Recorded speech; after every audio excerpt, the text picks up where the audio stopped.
Perkembangan teknologi merupakan sebuah tanda kemajuan peradaban. Nggak heran, hal-hal yang dulu cuma bisa orang tua kita lihat di film-film, sedikit demi sedikit udah bisa nih kita lihat di dunia nyata. Bahkan udah bisa kita pakai di kehidupan sehari-hari.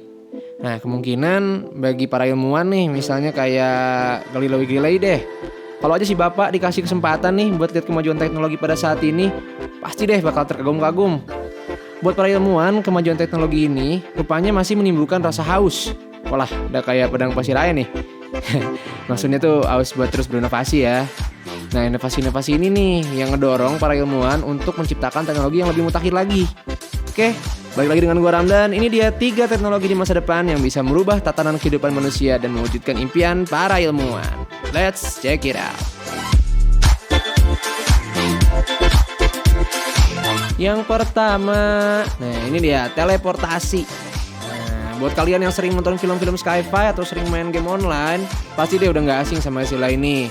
Teleportasi ini merupakan salah satu teknologi yang bisa membawa materi dari satu titik ke titik lainnya tanpa melewati jarak. Nah, kebayang gak lu tuh?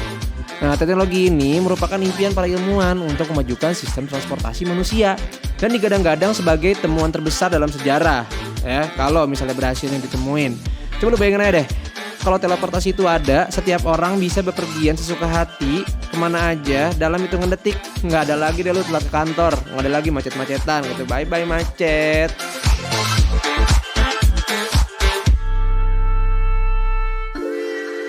Lanjut yang kedua, rekayasa genetik agar hidup abadi. Ini kalau misalnya lu nih wibu-wibu yang tahu Orochimaru, nah dia kan tuh pengen hidup abadi tuh. Dia mempelajari segala jenis jutsu agar bisa hidup abadi, regenerasi kayak gitu.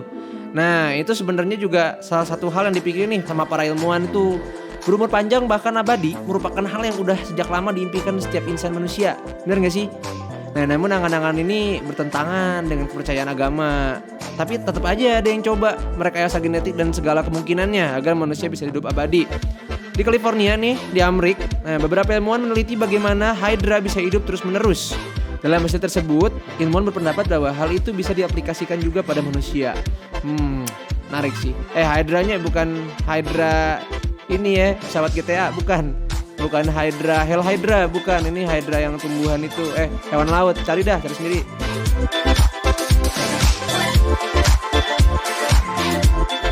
Nah, yang ketiga, ini kalau menurut gua sekarang kayaknya paling deket ini deh. AI dengan standar otak manusia. Artificial Intelligence, kalau bahasa Indonesia itu kecerdasan buatan. Dikembangkan pertama kali oleh John McCarthy pada tahun 1998 di Amerika Serikat.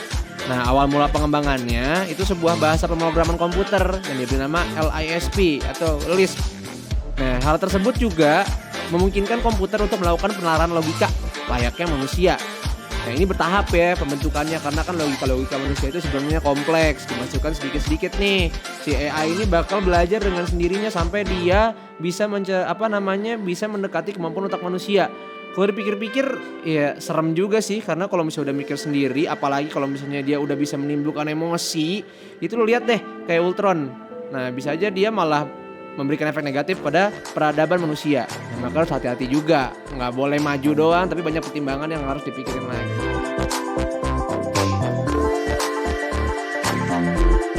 Oke, mungkin segitu aja ya buat TGS kali ini. Mudah-mudahan infonya bermanfaat. Kalau misalnya kalian nih ada saran, bahas ini dong. Jangan lupa komen aja di bawah. Oke, sekian dari gua. Thank you and goodbye.